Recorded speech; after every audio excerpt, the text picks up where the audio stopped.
The promise of the future is an awesome force. We look back for experience, but we have to look forward now for inspiration.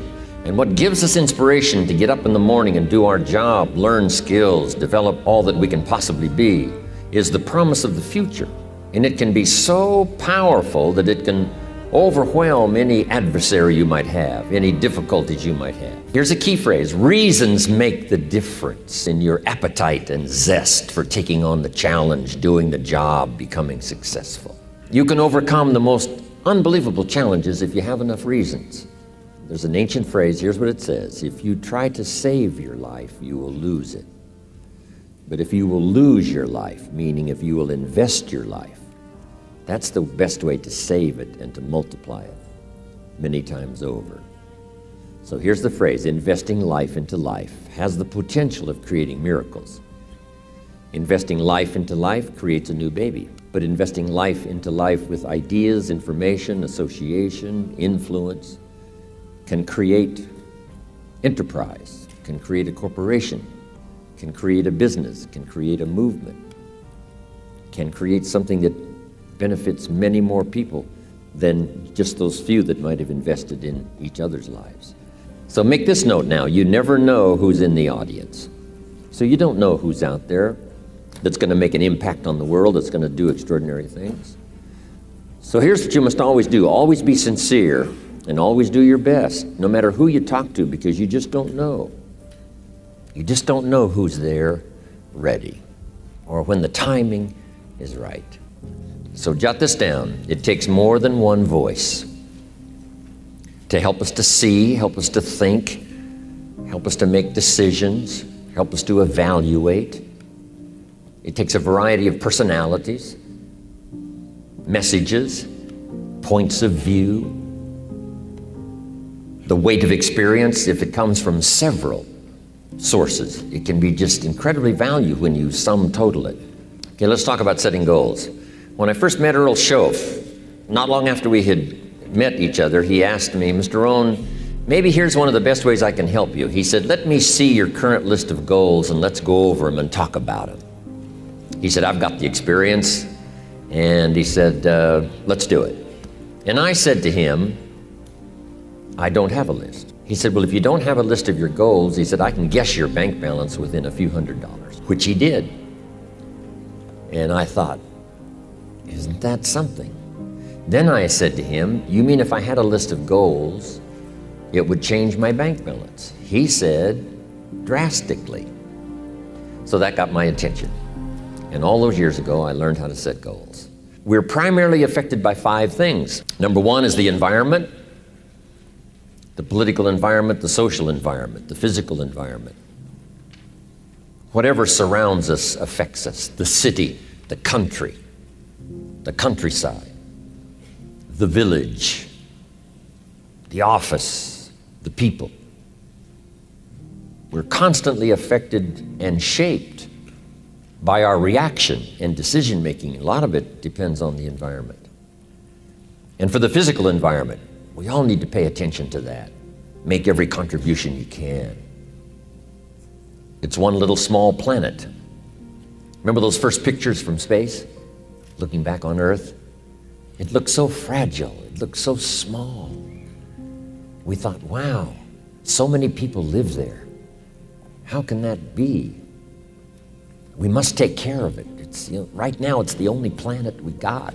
Do everything we can. My mama taught me those little things, right? Pick up, don't leave your trash. A little thing like, I remember I got a toothpick once at the cafe, and I took the little cellophane off the toothpick and I just dropped it on the floor. Mama said, no, you wouldn't do that at home. I thought, wow. She said, just put it in your pocket. And then when you get home, you put it in the trash. And somebody said, well, what difference does that make? The little cellophane on the toothpick. Here's what makes the difference: the habit. And the habit makes the difference primarily for you. Now, yes, it makes a contribution, and a little small contribution, by not leaving trash. But here's what it does mostly: give you the incredible feeling of self-worth because you have good habits. That's the deal. The habit of turning out the lights when you're finished with your hotel room. You leave the hotel room, turn out the lights. It just makes a small contribution, but what if everybody did it? I'm telling you, the energy requirements would be less. You say, well, the hotel gets the benefit. Hey, it doesn't matter to you who gets the benefit. Guess what's the greatest benefit? Being a person of unique habits. Habits that not only make you perform as far as skills are concerned, but habits that make you feel good about yourself. If it's so easy to do, why not do all the easy things that make a contribution? And who knows what the total contribution could be if we all did it. But even if everybody doesn't, if you do it, and if I do it, it just makes us better human beings. It makes us feel better about ourselves. And if I know you do it, it makes me feel better about you. And if you know I do it, I think it makes you feel better about me. Here's two excellent questions to jot down. And this is for mature people now, because these are kind of tough questions, especially one. Here's the first question. What's got you turned on? That's a good list to make. Here's what's got me turned on. Here's what's got me up early, staying up late, maximizing my abilities all day long. Here's the list of what's got me turned on. Now here's the next question. What's got you turned off? How come you don't have the zest and the vitality and the appetite for daily accomplishment? I started making a list of the things that had me turned off. And once I got that settled, and then started making a list of what had me turned on and what would turn me on in the future, I'm telling you, my life has never been the same. It was like a revolution, a personal revolution, a 180-degree turn. Wow. I can't say it strong enough. It's easy to get lazy in designing the day and designing the year and designing the future and designing what you want to accomplish and just cross your fingers and hope it'll all work out, that the favorable winds will blow it all your way. I'm telling you, it's not going to happen. Now here's the next exercise. This will take now just a little bit of time. And the question is why? Why are those 4 goals important to you? So make these notes now. When the why gets stronger, the how gets easier. When the why gets big, powerful, strong, how seems to be so much easier. Without a strong enough why, the how seems to be too difficult almost to accomplish. Say, how do you manage your time? Hey, if you had strong and powerful enough goals, you'd figure out how to manage your time. You'd get a book on the subject. You'd do something to manage your time if it was worth it. If it's not worth it, why would you bother studying the art of managing your time if it really doesn't matter? But if it really mattered in the accomplishment of your goals and why you wish to accomplish them, see, you can do anything. You can get up any hour, read any book, take any class, make any change, develop any skill, do any discipline. I mean, you can do it all. When this how and the why, or when the why starts to grow, the how gets simple. Little note, maybe one of your goals was to have $1 million home on the hill overlooking Snake River Valley. Okay, that'd be a good goal, $1 million home. Here's the next question. What for? What for? I mean, a house is a house is a house with bricks and wood and walls and roof. The key, yes, $1 million home, that'd be wonderful, but what for? So now jot this down. Purpose is stronger than object. The object would be the house, and that'll pull. That's a worthy goal to go for, the object of the house. But here's a stronger goal, the purpose for the $1 million home. You say, well, it'll be the centerpiece of all the family's activity with all kinds of unique people coming and going and the influence and things will be happening in this place. See, now we're getting somewhere. So if you got that line, it's one of my best for the whole day. Purpose is stronger than object. It's okay to have plenty of objects to go for on your goal list. But always keep asking yourself the question, and sometimes it's good to just write it out. Here's why I want this money. Here's why I want this place. Here's why. And you start developing those reasons. And I'm telling you now, this starts to become incredibly powerful. Some of your goals should be personal development. The person you wish to become. Develop skills that make you attractive to the marketplace. Develop the temperament and the attitude that makes you attractive to the business world. The attitude and the temperament that makes you a splendid father, studying the art. Because here's what's important. It's not what you get that makes you valuable. It's what you become that makes you valuable. I keep saying this year after year for the last 39 years publicly. It's the person you become. The idea of becoming an attractive person, a skillful person, a good friend, a good colleague, a good partner, a good member of the round table, a contributor. See, that's the key, the person you become. I mean, I'm telling you, this stuff changed my life, altered the course of my life. From milking cows to sitting on this stool. Incredible. What a journey. And part of the explosive stimulation started when I met Earl Schoaf, and he asked me, have you got a list of goals? And I said, no. And he said, then I can guess your bank balance. I thought, whoa. I immediately started studying the art. And the art and the accomplishments of it helped to change my life. Now I want you to answer this question. What kind of person must I become to achieve all I want? And I'll give you time to write that down now. What kind of person must I become to achieve all I want? What you become helps you to achieve, and what you achieve helps you to become. And the more you become, the more you can achieve, and the more you achieve, the more you can become. Who knows which affects the other the most? This is time for a little truth here. Maybe you need to become much wiser than you are at the moment. You need to become stronger. You need to have better health. Maybe you need a little coaching. To really become the person I want to become, I'm going to have some coaching.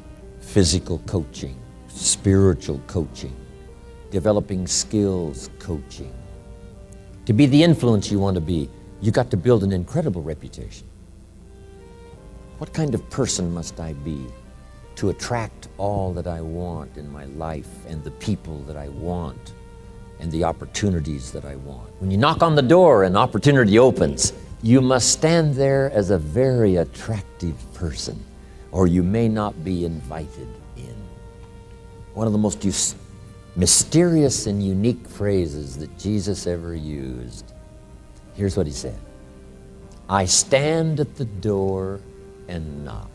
And if you opened the door, would you probably invite him in? This extraordinary person. You say, wow, yeah. And he said, if you invite me, I'll come in. We'll sit down, talk things over. For you to be that kind of attractive person, that if you knocked on the door of opportunity and it opened and you stood there, would you be the kind of person that opportunity would say, come right in? Take these notes. The key is to put everything on your list. Now, the key is to take it out of your head and put it on paper. You know, you can dream about what you want, but when you start committing it to paper, now it more formalizes. Information now starts to make a composite of an idea. And ideas can turn into hotels. Ideas can turn into enterprises. Ideas can turn into a fabulous career.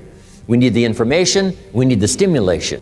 But then you'll learn now later to start putting everything on your list. Now, jot this down. It's very important, if something's not that important to you, to take it off your list. You don't have to accomplish this whole list. But if you had 100 items on your list and you accomplished 80, who cares about the other 20? If you got the biggest share of what you went for, wouldn't that be enough? And the answer is probably yes, it'd be overwhelming. Okay. So you can rearrange this list. You can change it. You can tear it up and start over. You can say, oh, you know, last year I thought this was so important. That's not important to me anymore. The things I've learned in the last 12 months, I've changed my whole goal list. I thought this was so it. There's two great words of antiquity everybody should learn. Here they are, one's positive and one's negative. Here's the positive word from antiquity, behold. That's the positive word. Behold the possibilities, behold the opportunity, behold the future and give it design. Behold and look at the chances you've got. Behold, spring has come. Behold, the day has arrived and the sun is shining and the shadows are fleeing away. Behold, the next person you can meet might be your friend for life. Behold, the next person might be a colleague forever. Behold, that's the positive word, behold. Now, here's the negative word, beware. And now I want to give you a sentence to jot down that's very valuable. Here's what it is. Beware of what you become in pursuit of what you want. Beware. All of our lives we have to deal with behold and beware. When a kid goes to school, it's behold the opportunity and beware the dangers. Behold and beware. So beware of what you become, pursuing what you want. Some things I went for in the very beginning cost me too much.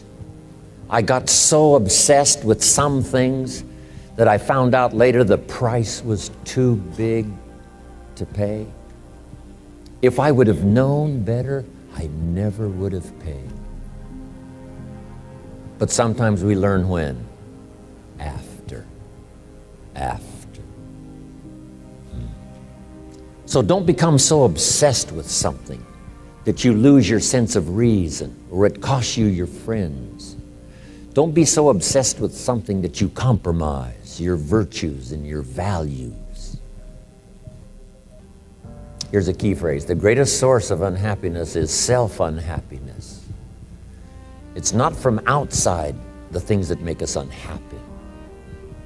The greatest devastating unhappiness is to be unhappy with yourself. Now, a mild form of unhappiness is constructive. The desperate form of unhappiness is destructive. It's like worry. We should all worry a little, but not let it destroy our lives. If you're in New York about to step off the curb in downtown Manhattan and the yellow taxi's coming, best you worry enough to get your feet back up on the curb lest you get yourself wiped out. So it's called caution, but not undue caution. It's called fear and worry, but not the worry that kills you, not the worry that destroys you. It's like hate. You don't need to hate your job. Save your hate for the important things like evil, like the weeds that attack your garden, like the diabolical ideas that try to entice your children. Right? You don't need to hate everything.